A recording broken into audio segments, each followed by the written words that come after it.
I am passionate about analyzing the dynamics that arise between states and finding the best way to reach agreements through the art of diplomacy. Participating in this United Nations model represents for me the opportunity to experience firsthand this process in an environment surrounded by people from different parts of the world, nurturing my global knowledge. I believe that I have multiple skills that could contribute greatly to the delegation. First of all, I am an open-minded person, which makes me able not to only understand my environment, but also to actively listen to others and exchange ideas. This is of great importance when it comes to proposing viable and informed solutions to challenges that may arise.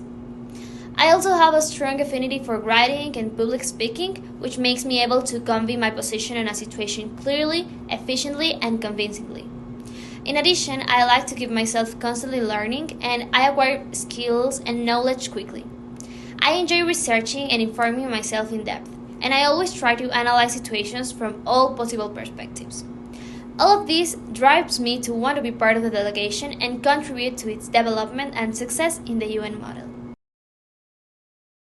As a delegate from one state opposed to military intervention in another, I strongly maintain that we must respect the principle of sovereignty established since the Peace of Westphalia. To allow a powerful state to impose its will without considering the interests and internal complexities of the intervening state is a serious step backward.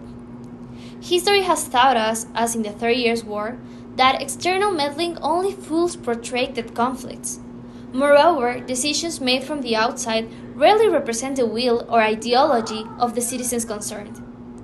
To advocate non-intervention is not to ignore the internal problems of other states, but to respect their right to resolve them without unilateral imposition.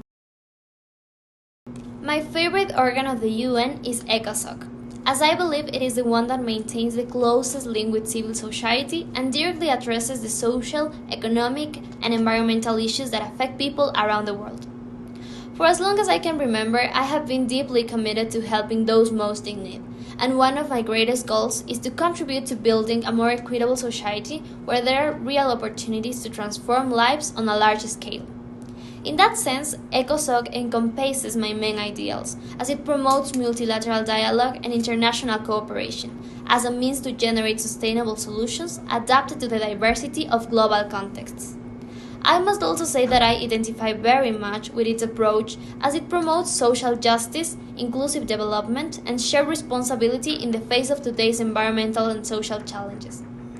I firmly believe that only through a critical and diplomatic vision committed to the socio-economic reality faced by millions of people is it possible to build a more just and sustainable world for future and present generations.